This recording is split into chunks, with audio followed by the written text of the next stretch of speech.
السلام علیکم ورحمۃ اللہ وبرکاتہ۔ اعوذ باللہ من الشیطان الرجیم، بسم اللہ الرحمن الرحیم۔ او کالذی مر علی قریۃ وہی خاویۃ علی عروشها قال انا یحیی هذه اللہ بعد موتها فاماتہ اللہ 100 عام ثم بعثہ قال كم لبثت؟ قال لبثت يوما أو بعد يوم قال بل لبثت 100 عام فانظر إلى طعامك وشرابك لم يتسنه وانظر إلى حمارك ولنجعلك آية للناس وانظر إلى العظام كيف ننشزها ثم نكسوها لحما فلما تبين له قال أعلم أن الله على كل شيء قدير۔ محترم سامعین کرام، سورۃ البقرہ سورہ نمبر 2 اور اسی سورت سے ابھی آپ کے سامنے آیت نمبر 259 تلاوت کی گئی۔ سامعین کرام، آیت نمبر 259 سورۃ البقرہ میں اللہ تبارک و تعالیٰ نے ان لوگوں کے سامنے دلیل پیش کی ہے جن لوگوں کا یہ کہنا ہے کہ آدمی مر جاتا ہے، مرنے کے بعد مٹی میں مل جاتا ہے، سڑگل جاتا ہے، دوبارہ کیسے زندہ ہوگا۔ یہ سوال ہر زمانے میں لوگوں نے کیا ہے۔ نبی صلی اللہ علیہ وسلم کے زمانے میں بھی مشرکین مکہ کا یہی عقیدہ تھا کہ یہ بس دنیا کی زندگی ہے سو ہے، اس کے بعد کوئی دوسری زندگی نہیں ہے، اور اگر ہے تو کیسے زندہ ہوگا، کیونکہ آدمی جب مر جاتا ہے تو اس کو مٹی میں دفن کر دیا جاتا ہے، اور ہمارے زمانے میں بہت سارے لوگوں کو آگ سے جلا دیا جاتا ہے، تو وہ سمجھتے ہیں کہ اب دوبارہ زندہ نہیں ہو سکتا ہے۔ اللہ تبارک و تعالیٰ نے اس آیت کریمہ میں بتلایا کہ اللہ تبارک و تعالیٰ ہر بات پہ قدرت رکھتا ہے، اختیار رکھتا ہے۔ کبھی بھی کسی کو اگر چاہے تو اللہ موت دے دے، سالوں سال اس کو موت میں ہی رکھے اور پھر اللہ تبارک و تعالیٰ زندہ کر سکتا ہے۔ اسی بات کو اللہ تبارک و تعالیٰ نے یہاں پر بیان فرمایا ہے اس آیت کریمہ میں۔ اللہ تبارک و تعالیٰ نے فرمایا او کالذی مر علی قریۃ وہی خاویۃ علی عروشها۔ اس سے پہلے جو آیت کریمہ آپ کے سامنے گزری، آیت نمبر 258، جس میں اللہ تبارک و تعالیٰ نے فرمایا سورۃ البقرہ، الم تر الی الذی حاج ابراہیم فی ربہ۔ اے نبی صلی اللہ علیہ وسلم، بھلا آپ نے کسی کو اس شخص کی طرح سے نہیں دیکھا جس شخص نے ابراہیم سے اس کے رب کے بارے میں جھگڑا کیا۔ بالکل اسی کے اوپر عطف ہے، اور اللہ تبارک و تعالیٰ نے آگے فرمایا او کالذی مر علی قریہ، یا اے نبی صلی اللہ علیہ وسلم، کیا آپ نے کسی کو اس آدمی کی طرح سے نہیں دیکھا جس آدمی کا گزر ایک بستی سے ہوا؟ یعنی ایک آدمی ہے، اس کا گزر ایک بستی سے ہو رہا ہے، بستی سے گزر رہا ہے، اور آگے اللہ تبارک و تعالیٰ نے فرمایا وہی خاویۃ علی عروشها، اور وہ بستی اپنے عرش پہ بالکل گری پڑی ہے، اپنی چھتوں پہ، یعنی بستی بالکل تباہ و برباد ہو چکی ہے۔ سامعین کرام، امام ابن ابی حاتم نے تفسیر ابن ابی حاتم کے اندر ناجیہ بن کعب سے اور انہوں نے علی رضی اللہ عنہ سے روایت کیا ہے کہ بستی کے درمیان سے جو آدمی گزر رہے تھے وہ آدمی عزیر علیہ السلام تھے، اور بالکل یہی قول ناجیہ بن کعب کا بھی ہے، جس کو امام ابو جعفر ابن جریر طبری رحمہ اللہ نے تفسیر طبری کے اندر نقل کیا ہے، اور امام ابو جعفر ابن جریر طبری رحمہ اللہ نے تفسیر طبری میں یہ بھی کہا ہے کہ عبداللہ ابن عباس، امام سدی، سلیمان بن بریدہ اور بہت سارے مفسرین کا یہی کہنا ہے کہ جو گزرنے والے جو آدمی ہیں یہ عزیر علیہ السلام اللہ کے نبی ہیں، اور یہ جو بستی ہے جس کا ذکر ہے یہاں پر، صحیح اور مشہور قول کے مطابق وہ بستی بیت المقدس ہے۔ بیت المقدس وہ بستی ہے۔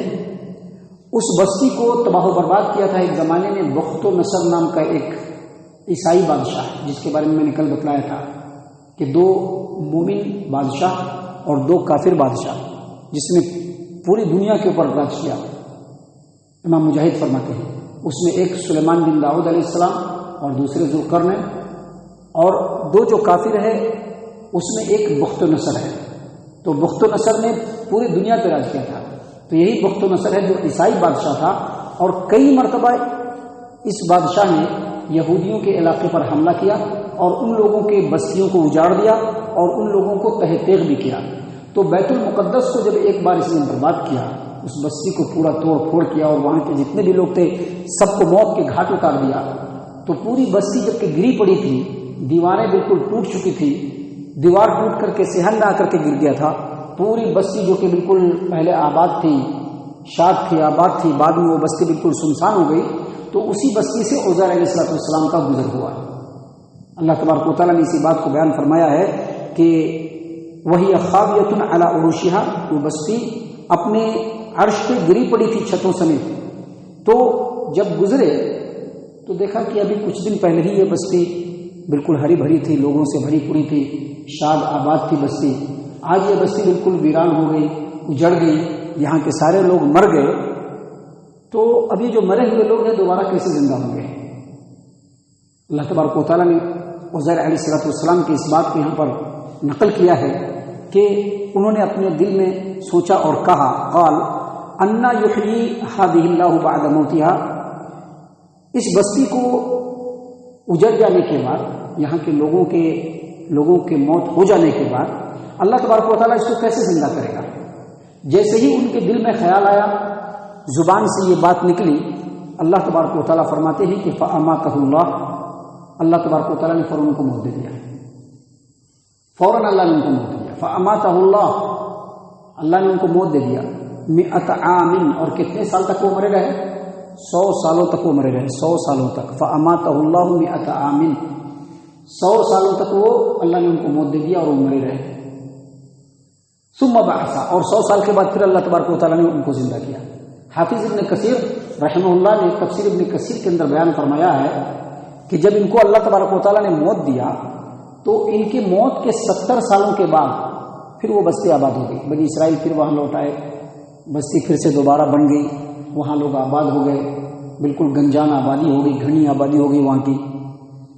اور جب 100 سال مکمل ہوا تو اللہ تبارک و تعالیٰ نے ان کو زندہ کیا. زندہ بھی کیا تو مفسرین کہتے ہیں کہ سب سے پہلے ان کی آنکھ میں اللہ تبارک و تعالیٰ نے جان ڈالا کہ آنکھ پہلے ان کی حرکت ہوئی اور کھلی اور سب کچھ دیکھنے لگے. اللہ نے پہلے ان کی آنکھ کو اس لیے زندہ کیا تاکہ وہ اللہ تبارک و تعالیٰ کی قدرت کو دیکھیں کہ کیسے اللہ ان کو زندہ کرتا ہے. اور پھر اللہ تبارک و تعالیٰ نے ان کو زندہ کھڑا کیا. زندہ کھڑا کرنے کے بعد سب سے پہلے اللہ تبارک و تعالیٰ نے فرشتوں کے ذریعے سے ان سے پوچھا کہ کم لبثت. فرشتوں نے کہا، یہاں پر قال کم لبثت، اللہ نے کہا کا لفظ ہے لیکن اللہ نے فرشتوں کے ذریعے سے پوچھا کم لبثت، کتنے دنوں تک تم یہاں پر رہے ہو؟ یعنی تم کو اللہ تبارک و تعالیٰ نے تم یہاں پر آئے اور ابھی تک یہیں پر ہو تو کتنے دنوں تک رہے؟ کم لبثت. تو انہوں نے کہا لبثت یوما او بعض یوم، ایک دن یا ایک دن کا کچھ حصہ میں یہاں پر رہا ہوں. انہوں نے ایسا کیوں کہا؟ مفسرین نے کہا ہے کہ انہوں نے ایسا اس لیے کہا کہ جس وقت وہ بستی کے اندر داخل ہوئے تھے اور جس وقت اللہ تبارک و تعالیٰ نے ان کے روح کو قبض کیا تھا وہ دن کا بالکل ابتدائی حصہ تھا. صبح کے 7 بج رہے ہوں گے، 7:30 بج رہے ہوں گے، 8 بج رہے ہوں گے، ایسے صبح کا بالکل ابتدائی حصہ تھا اور سورج طلوع ہو رہا تھا. اور جب اللہ تبارک و تعالیٰ نے 100 سال کے بعد ان کو پھر سے زندگی دی تو اس وقت سورج بالکل اپنے آخری مرحلے میں تھا، ابھی غروب نہیں ہوا تھا. شام کا حصہ رہا ہوگا، 4 ساڑھے 4 5 بج رہا ہوگا، ابھی سورج غروب ہونے میں آدھا پون گھنٹہ رہا ہوگا. تو اس وقت اللہ تبارک و تعالیٰ نے ان کو زندگی دی. جب انہوں نے دیکھا کہ ابھی سورج غروب ہونے والا ہے تو انہوں نے سمجھا کہ یہ آج کا ہی سورج ہے، یعنی جس دن ہم یہاں پر آئے ہیں اسی دن کا یہ سورج ہے. اسی لیے انہوں نے کہا کہ ایک دن میں یہاں پر رکا ہوں یا ایک دن کا کچھ حصہ رکا ہوں. تو اللہ تبارک و تعالیٰ نے اس کے جواب میں بیان فرمایا، فرشتوں نے کہا بل لبثت 100 عام، تم 100 سال تک یہاں پر مرے رہے ہو، 100 سال تک تم یہاں پر رہے ہو. 100 سال کے لیے اللہ تبارک و تعالیٰ نے تم کو موت دے دیا تھا اور پھر اللہ تبارک و تعالیٰ نے تم کو 100 سال کے بعد زندہ کھڑا کیا ہے. 100 سال کے بعد زندہ کھڑا کیا ہے. اور آگے مزید فرشتوں نے کہا کہ فانظر الی طعامک و شرابک لم یتسنہ. آدمی جب کسی سفر میں نکلتا ہے تو اپنے رستے کا کھانا وانا لے کے چلتا ہے. ابھی تو یہ سب چیزوں کا رواج کم ہے کیونکہ ہر جگہ پر کھانا پینا مل جاتا ہے، لیکن ایک زمانے میں آج سے آپ 20 سال پہلے چلے جائیے، 25 سال پہلے، 30 سال پہلے جب لوگ اپنا، اور آج بھی لوگ نکلتے ہیں تو کھانا پینا کا سامان ساتھ میں لے کر کے چلتے ہیں. تو ویسے ہی ان کے پاس بھی کھانے پینے کا سامان تھا. اور مفسرین نے یہ کہا ہے، حافظ ابن کثیر نے کہا ہے کہ بیان کیا گیا ہے کہ ان کے پاس پھل کا جوس تھا، پھلوں کا جوس تھا، اور انجیر تھا اور انگور تھا جو انہوں نے رکھا ہوا تھا.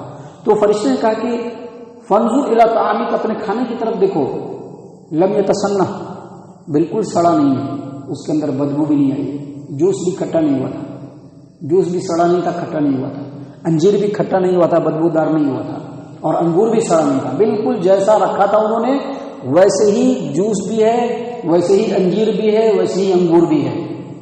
تو فرشتوں نے کہا کہ فانظر الی طعامک و شرابک لم یتسنہ، اللہ تبارک و تعالیٰ کی قدرت کو اگر دیکھنا ہے، قدرت کاملہ کو دیکھنا ہے کہ دیکھو تم نے تو اپنے آپ کو دیکھ لیا کہ مرنے کے بعد اللہ نے زندہ کیا، اب دیکھو تمہارا جو کھانا ہے وہ بھی سڑا نہیں ہے، اس کے اندر بھی بدبو نہیں آئی ہے، وہ بھی خراب نہیں ہوا ہے. اور پھر آگے کہا فرشتوں نے کہ وانظر الی حمارک، اپنے گدھے کو دیکھو. گدھا بالکل مر چکا ہے، اس کے جسم پہ گوشت نام کی چیز نہیں ہے، بالکل کنکال ہو چکا ہے، ہڈیاں ہیں اس کی صرف، اور ہڈیاں ادھر ادھر بکھری ہوئی ہے. کھانا بالکل اپنی جگہ پر صحیح ہے، لیکن جو گدھا ہے کھیل ختم ہو چکا ہے اس کا، یہاں تک کہ ہڈیوں سے گوشت بھی بالکل ختم ہو چکا ہے، سڑتے سڑتے کیڑوں نے مکمل کھا لیا، اور خالی کنکال وہاں پر 100 سال کے بعد بچا ہوا ہے. کہا کہ دیکھو اپنے اس گدھے کو، اس کے ڈھانچے کو دیکھو. سامعین کرام، آگے اللہ تبارک و تعالیٰ نے فرمایا ہے کہ وَلِنَجْعَلَكَ آیَةً لِلنَّاسِ، اللہ تبارک و تعالیٰ نے ان سے کہا کہ ایسا اس لیے کیا گیا ہے تاکہ تم لوگوں کے لیے ایک دلیل بن جاؤ. یعنی اب یہ دلیل ہے ہمارے لیے، جب سے یہ آیت کریمہ نازل ہوئی ہے تب سے لے کر کے قیامت کی صبح تک یہ لوگوں کے لیے دلیل ہے. اللہ نے یہ دلیل کے طور پر بتایا، اس میں کوئی خاص بات نہیں ہے. اللہ نے یہ دکھلانے کے لیے کہ اللہ تبارک و تعالیٰ کبھی بھی کسی کو موت دے سکتا ہے، اور اگر اللہ چاہے تو مرے ہوئے آدمی کو بھی زندہ کر سکتا ہے. یہی وجہ ہے کہ عیسیٰ علیہ السلام اللہ تبارک و تعالیٰ کے حکم سے مرے ہوئے آدمی کو زندہ کر دیتے تھے. اور آپ کو معلوم ہے کہ جب آزمائش ہوگی، دجال کا فتنہ آئے گا، اس وقت بھی دجال کے ہاتھ میں اللہ یہ پاور دے گا، اللہ یہ پاور دے گا. اچھا تم کو کس کو دیکھنا ہے بولو؟ تو آدمی بولے گا ان کو فلاں کو دیکھنا ہے، قبر سے اٹھا دے گا اس کو. یہ اللہ کی طرف سے ہوگا. اللہ جب چاہے کسی کو موت دے دے، جب چاہے کسی کو زندہ کر دے. اللہ نے فرمایا وَلِنَجْعَلَكَ آیَةً لِلنَّاسِ، ہم نے آپ کو لوگوں کے لیے نشانی بنا دی ہے. وَانظُرْ إِلَى الْعِظَامِ كَيْفَ نُنشِزُهَا، اب جو گدھا ہے جو بالکل مر چکا ہے، اور اس کے جو ہے گوشت بھی ختم ہو چکے ہیں، اور اس کی ہڈیاں جو ہے ٹوٹ پھوٹ کر کے بکھر گئی ہیں، اب دیکھو یہ اس کی ہڈی کو دیکھو تم. وَانظُرْ إِلَى الْعِظَامِ، اس گدھے کی ہڈی کو دیکھو. دیکھا کہ ہڈی چاروں طرف سے بکھرا پڑا ہے دائیں بائیں، اور ہڈی جو ہے وہ چمک رہا ہے، اندھیرے میں چمک رہا ہے ہڈی. کہا کہ ہڈی کو دیکھو. کیف ننشزها، کیسے ہم اس کو اٹھاتے ہیں، اور اٹھا کر کے کیسے یہ جڑتا ہے تم دیکھ لو. مفسرین کہتے ہیں کہ ہوا نے ہڈیوں کو ایک جگہ کیا، اور ہڈیاں ساری اپنی آپس میں جڑ گئی، ہڈیاں جڑ گئی. ثم نکسوها لحما، اللہ نے کہا کہ پھر ہم اس کے اوپر گوشت بھی چڑھائیں گے. اور جیسے ہی ہڈیاں آپس میں جڑی، اللہ تبارک و تعالیٰ کے حکم سے پورے جسم پہ گوشت چڑھنے لگا، اعصاب، پٹھے، رگیں سب بن گئی. اور پھر فرشتہ آیا، اور فرشتے نے گدھے کے نتھنے میں پھونک ماری، تو گدھا جو ہے زندہ ہو کر کے ہینکنا شروع کر دیا، گدھا بھی زندہ ہو گیا. اللہ تبارک و تعالیٰ نے اسی بات کو یہاں پر بیان فرمایا. تو اللہ تبارک و تعالیٰ نے فرمایا کہ فلما تبین لہ، اس نے پہلے کیا سوال کیا تھا؟ انہوں نے کیا سوال کیا تھا کہ یہ مری ہوئی بستی کیسے آباد ہوگی، یہاں کے لوگ مرنے کے بعد کیسے زندہ ہوں گے؟ تو اللہ تبارک و تعالیٰ نے سارا کر کے دکھلایا.